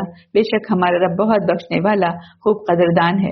जिसने अपने फजल से हमेशा हमें रहने के घर में उतारा, उसमें हमें कोई तकलीफ नहीं पहुंचती और उसमें हमें कोई थकावट महसूस नहीं होती। और जिन लोगों ने कुफ्र किया उनके लिए जहन्नम की आग है। उनके मुताल्लिक ये फैसला नहीं किया जाएगा कि वो मर जाएं और न उनसे जहन्नम का अजाब हल्का किया जाएगा। हम हर नाशुक्रे को इसी तरह सजा देते हैं और वो इस जहन्नम में चिल्लाएंगे, कहेंगे हमारे रब तू हमें इससे निकाल, हम अब नेक अमल करेंगे न कि वो जो पहले करते थे। और अल्लाह फरमाएगा क्या हमने तुम्हें इतनी उम्र नहीं दी थी कि उसमें जो शख्स नसीहत हासिल करना चाहता तो नसीहत हासिल कर लेता, और तुम्हारे पास डराने वाला भी आया था, तो अब तुम अजाब का मजा चखो कि जालिमों के लिए कोई मददगार नहीं। बेशक अल्लाह आसमानों और जमीन की छुपी चीजें जानता है, बेशक वो सीनों के भेद खूब जानता है। वही है जिसने तुम्हें जमीन में जानशीन बनाया। फिर जिसने कुफ्र किया तो उसके कुफ्र का वबाल उसी पर होगा, और काफिरों को उनका कुफ्र उनके रब के यहाँ नाराजगी ही में ज्यादा करता है, और काफिरों को उनका कुफ्र नुकसान ही में ज्यादा करता है। आप कह दीजिए भला बताओ तो अपने जिन शरीकों यानी माबूदों को तुम अल्लाह के सिवा पुकारते हो, मुझे दिखाओ उन्होंने जमीन में क्या कुछ पैदा किया है, या उनका आसमानों में कोई हिस्सा है, या हमने उन्हें कोई किताब दी है और वो उसकी किसी वाज़ेह दलील पर कायम है। बल्कि ये जालिम एक दूसरे से सिर्फ फरेब के वादे करते चले आ रहे हैं। बिलाशुबा अल्लाह ही आसमानों और जमीन को थामे हुए है, कहीं वो दोनों अपनी जगह से हट न जाएं, और अगर वो हट जाएं तो उसके बाद उन्हें कोई भी थाम नहीं सकेगा। बिलाशुबा बड़ा हिल्म वाला, बहुत बख्शने वाला है। और उन्होंने अल्लाह की पुख्ता कस्में खाई कि अगर उनके पास कोई जाने वाला आया तो वो जरूर हर एक उम्मत से ज्यादा हैरत याफ्ता होंगे। फिर जब उनके पास जाने वाला आया तो उसकी आमद ने उनको हक से नफरत ही में ज्यादा किया। जमीन में तकब्बुर करने और बुरी चाल की वजह से, और बुरी चाल उसके चलने वाले ही को घेरती है। फिर वो लोग पहले लोगों के बारे में अल्लाह के तरीके का इंतजार ही तो करते हैं। चुनांचे आप अल्लाह का तरीका बदलता हरगिज न पाएंगे और आप अल्लाह का तरीका टलता हरगिज न पाएंगे। क्या वो जमीन में चलते फिरते नहीं कि वो देखते उन लोगों का अंजाम कैसा हुआ जो उनसे पहले थे, जबकि वो उनसे ज्यादा ताकतवर थे। और अल्लाह ऐसा नहीं कि उसे कोई चीज आसमानों में और जमीन में आजिज कर दे। बिलाशुबा वो खूब जानने वाला, बड़ी कुदरत वाला है। और अगर अल्लाह लोगों को उनके अमाल की वजह से पकड़ता तो वो जमीन की पुष्ट पर चलने वाला कोई जानदार न छोड़ता, लेकिन वो उन्हें एक मुकर्ररा वक्त तक ढील देता है। फिर जब उनका मुकर्ररा वक्त आ जाएगा तो वही उन्हें सजा देगा। बिलाशुबा अल्लाह अपने बंदों को खूब देख रहा है। इन आयात में देखें, पिछली कौमों को जो बात आई कि मैंने पकड़ा तो मेरा अजाब कैसा था, बताना ये है कि तारीख जो बताना जो है सिर्फ किस्सा नहीं है, तंबीह के लिए बताई जा रही हैं बातें। और फिर आगे पहाड़ों के रंग मुख्तलिफ है ना बताया, फिर इंसानों जानवरों के रंग मुख्तलिफ। अल्लाह से डरने वाले असल में इल्म वाले हैं, यानी इल्म जो है इंसान को तकब्बुर नहीं खशियत देता है। اور پھر آگے آیت 29 سے 30 میں ہے جو کہ جو اللہ کی کتاب پڑھتے ہیں، نماز قائم کرتے ہیں اور خرچ کرتے ہیں، پھر ان کی تجارت کبھی خسارے میں نہیں جائے گی. تو بتانا یہ ہے کہ اصل نفع آخرت کا نفع ہے. اور پھر آگے فرمایا کہ قرآن حق ہے اور اس امت میں 3 قسم کے لوگ ہوں گے: اپنے اوپر ظلم کرنے والے، درمیانی درجے والے، نیکیوں میں سبقت لے جانے والے. یعنی سب مومن برابر درجے کے نہیں ہیں، مگر دروازہ سب کے لیے کھلا ہے. اور پھر آگے 33 سے 37 میں کہ اہل جنت جو ہیں شکر کریں گے کہ اللہ نے غم دور کر دیا، اور اہل جہنم فریاد کریں گے کہ ہمیں واپس بھیج دے، مگر وقت گزر چکا ہوگا. تو یہی پیغام دیا جا رہا ہے کہ موقع دنیا میں ہے، آخرت میں نہیں ہے. اور پھر آگے آیت 38-39 میں کیا ہے کہ اللہ تعالیٰ غیب جانتا ہے، تم زمین میں خلیفہ بنائے گئے ہو. تو پیغام یہ ہے کہ زندگی جو ہے ذمہ داری ہے، بے مقصد نہیں ہے. اور پھر آگے 40 سے آخری آیت تک جو ہے کہ جنہیں تم شریک بناتے ہو وہ کچھ پیدا نہیں کر سکتے. اگر اللہ لوگوں کو فوراً پکڑ لیتا تو کوئی باقی نہ رہتا، مگر وہ مہلت دیتا ہے. تو بتایا کہ مہلت جو ہے رعایت نہیں ہے بلکہ آزمائش ہے. تو اللہ تعالیٰ خالق ہے، ہم سب محتاج ہیں. علم جو ہے وہ خشیت پیدا کرتا ہے، اور اصل تجارت جو ہے آخرت کی ہے. ہر شخص اپنی ذمہ داری اٹھائے گا، مہلت کو غفلت نہیں سمجھنا. تو یہ پورا میسج ہمارے لیے کہ غرور نہیں، عاجزی آنی چاہیے. غفلت نہ ہونے پائے، تیاری کر لو اور زندگی کو امانت سمجھ کر ہی جینا ہے. الحمدللہ سورۃ فاطر مکمل ہوئی. آگے سورۃ یاسین آ رہی ہے. سورۃ یاسین یہ بھی مکی سورت ہے اور اسے قلب قرآن کہا جاتا ہے، کیونکہ اس میں رسالت کا اس بات، توحید کے دلائل، آخرت کی وضاحت، انکار کرنے والوں کا انجام بہت جامع انداز میں بیان ہوا ہے. سورۃ فاطر میں دیکھیں ہم نے تخلیق اور ذمہ داری اس پر بات دیکھی تھی، اور یاسین میں اسی ذمہ داری کے نتیجے یعنی آخرت کو واضح کیا گیا ہے. وہاں امانت کی بات تھی، اب یہاں دیکھیں جواب دہی ہوگی. شروع کرتے ہیں. اعوذ باللہ من الشیطان، بسم اللہ الرحمن الرحیم. سورۃ یاسین. یاسین، قسم ہے قرآن حکیم کی، بلا شبہ آپ یقیناً رسولوں میں سے ہیں، راہ راست پر ہیں. یہ قرآن نہایت غالب، خوب رحم کرنے والے اللہ کا اتارا ہوا ہے، تاکہ آپ اس قوم کو ڈرائیں جس کے باپ دادا نہیں ڈرائے گئے، لہٰذا وہ دین سے غافل ہیں. بلا شبہ ان کی اکثریت پر اللہ کا قول ثابت ہو گیا ہے، چنانچہ وہ ایمان نہیں لائیں گے. بے شک ہم نے ان کی گردنوں میں توق ڈال دیے ہیں اور وہ ان کی ٹھوڑیوں تک ہیں، لہٰذا وہ سر اوپر اٹھائے ہوئے ہیں. اور ہم نے ان کے آگے ایک دیوار بنا دی ہے اور ان کے پیچھے بھی ایک دیوار. پھر ہم نے ان کی آنکھیں ڈھانک دی ہیں، لہٰذا وہ دیکھ نہیں سکتے. اور ان کے لیے برابر ہے خواہ انہیں ڈرائیں یا نہ ڈرائیں، وہ ایمان نہیں لائیں گے. بس آپ تو صرف اس شخص کو ڈراتے ہیں جو نصیحت کی پیروی کرے اور رحمان سے بن دیکھے ڈرے، لہٰذا آپ اسے مغفرت اور باعزت اجر کی بشارت دے دیجئے. بلا شبہ ہم ہی مردوں کو زندہ کریں گے، اور جو اعمال وہ آگے بھیج چکے انہیں ہم لکھ رہے ہیں، اور ان کے آثار یعنی نشانات قدم کو بھی ہم نے ہر شے کو واضح کتاب میں محفوظ کر رکھا ہے. دیکھیں آیت شروع ہو رہی ہے والقرآن الحکیم، یاسین والقرآن الحکیم، یعنی حکمت والے قرآن کی قسم کہ آپ یقیناً رسولوں میں سے سیدھے راستے پر ہیں. یعنی رسالت کوئی دعویٰ نہیں ہے، اللہ کی تصدیق شدہ حقیقت ہے. اور آیت 5 سے 6 میں کہ یہ قرآن اس لیے نازل ہوا کہ آپ ایسی قوم کو ڈرائیں جنہیں پہلے خبردار نہیں کیا گیا، یعنی غفلت کا علاج وہی ہے. اور کچھ لوگ ایسے ہیں جن پر ہدایت ثابت ہو چکی تو وہ سن کر بھی نہیں مانتے، ہے نا. یعنی آنکھوں کے سامنے رکاوٹیں ہیں، ہدایت صرف کانوں سے نہیں دل سے قبول ہوتی ہے. پھر کہا کہ اصل فائدہ وہ اٹھاتے ہیں جو نصیحت مانتے ہیں، یعنی کوئی عمل ضائع نہیں ہوگا، سب لکھا جا رہا ہے، ہر چیز مطلب کھلی کتاب میں محفوظ ہے، کوئی بھی چیز جو ہے ضائع نہیں ہوگی. یعنی قرآن ہدایت ہے مگر دل کھلا ہونا ہے، اور رسالت سچی ہے، اعمال محفوظ ہو رہے ہیں، اور آخرت تو یقینی ہے، حساب تو پکا ہے. آگے ہے آیت نمبر 13 سے 21. اور آپ ان کے لیے بستی والوں کی مثال بیان کیجئے جب ان کے پاس اللہ کے بھیجے ہوئے آئے. جب ہم نے ان کی طرف 2 رسول بھیجے تو انہوں نے انہیں جھٹلایا، پھر ہم نے انہیں تیسرے کے ساتھ تقویت دی. تب انہوں نے کہا بلا شبہ ہم تمہاری طرف بھیجے گئے رسول ہیں. وہ کہنے لگے تم ہم جیسے ہی تو بشر ہو، اور رحمان نے تم پر کوئی چیز نازل نہیں کی، تم تو نرا جھوٹ بولتے ہو. انہوں نے کہا ہمارا رب جانتا ہے کہ ہم یقیناً تمہاری طرف بھیجے گئے ہیں، اور ہمارے ذمے تو صرف کھول کر پہنچا دینا ہے. وہ کہنے لگے ہم تو تمہیں منحوس خیال کرتے ہیں، اگر تم باز نہ آئے تو ہم تمہیں ضرور سنسار کر دیں گے، اور تمہیں ہماری طرف سے ضرور دردناک سزا ملے گی. انہوں نے کہا تمہاری نحوست تو تمہارے ساتھ ہی ہے، اگر تمہیں نصیحت کی جائے تو یہ نحوست ہے؟ हरगिज़ नहीं, बल्कि तुम लोग ही हद से बढ़ने वाले हो। और शहर के परले सिरे से एक आदमी दौड़ता हुआ आया, उसने कहा, मेरी कौम, तुम रसूलों की पैरवी करो, तुम उनकी पैरवी करो जो तुमसे कोई सिला नहीं मांगते, जबकि वो खुद हिदायत याफ्ता हैं। इन आयात में हम देखें कि अल्लाह ताला एक बस्ती की मिसाल दे रहे हैं कि जहाँ पहले 2 रसूल भेजे गए, लोगों ने झुटलाया, फिर तीसरे से तकरीर दी गई। यानी पैगाम तो वाज़ेह था, मगर रद्द-ए-अमल क्या था कि तुम तो हमारे जैसे इंसान हो। तो यहाँ इनकार की पहली दलील सामने आई कि रसूल जो है इसीलिए भेजे जाते हैं, है ना, और इंसान क्यों होते हैं। और फिर आगे 15-16 में है कि लोगों ने कहा, अल्लाह ने कुछ नाजिल नहीं किया, तुम झूठ बोल रहे हो। तो रसूलों ने जवाब दिया, हमारा रब जानता है कि हम सच्चे हैं और हमारा काम सिर्फ पैगाम पहुंचाना है। यानी दाई का काम हिदायत देना नहीं है, पहुंचाना है। फिर लोगों ने धमकी दी, यानी जब दलील खत्म हो जाए तो धमकी शुरू हो जाती है। और फिर रसूल ने फरमाया, तुम्हारी नौसत तुम्हारे अपने साथ है, क्या नसीहत सुन्नत तुम्हें बुरा लगता है? यानी मुसीबत का जो है सबब हक नहीं है, इंसान का अपना रवैया होता है। और शहर के कोने से एक दौड़ता हुआ आदमी आया और कहा, क्या मेरी कौम, रसूलों की पैरवी करो, उनकी पैरवी करो जो तुमसे कोई अजर नहीं मांगते और वो हिदायत पर है। यहाँ मोड़ आता है, पूरी बस्ती मुखालफत में, मगर एक शख्स ईमान में आ गए। तो ये वो लम्हा है जहाँ हक अकलियत में होता है।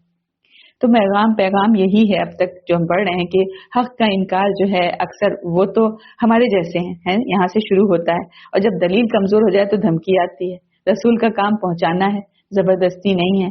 कभी एक सच्चा फर्द भी तारीख में खड़ा हो जाता है। तो ये क्या सिखा रही है आयात कि हक के साथ खड़े होने के लिए अक्सरियत जरूरी नहीं है, यकीन जरूरी है। अल्हम्दुलिल्लाह, जुज नंबर 22 मुकम्मल हुआ। जुज 22 में देखें, सूरत अहज़ाब का कुछ बाकी हिस्सा था जो सूरत जुज 21 में भी था। फिर सूरत सबा, सूरत फातिर और सूरत यासीन का कुछ शुरू का ये हिस्सा जो है, तो ये क्या हमें बता रहे हैं, ये जुज हमें क्या बता रहा है कि ईमान की पुख्तगी, जिम्मेदारी और आखिरत की तैयारी पर ये जो है मरकूज है, जुज नंबर 22। और देखें, तो इन सारी सूरतों में हमने क्या देखा था। सूरत अहज़ाब में जो मोटा सा पैगाम था कि ईमान मतलब मैदान में भी सच्चा हो और घर में भी हो। और सूरत सबा में देखा था कि नेमत बका चाहती है तो शुक्र जरूरी है। और अल्लाह ताला की कुदरत से सूरत फातिर में था कि अल्लाह ताला की कुदरत और इंसान की मुताजी जो है वो ये था कि गुरूर छोड़ो, आजिज़ी इख्तियार करो।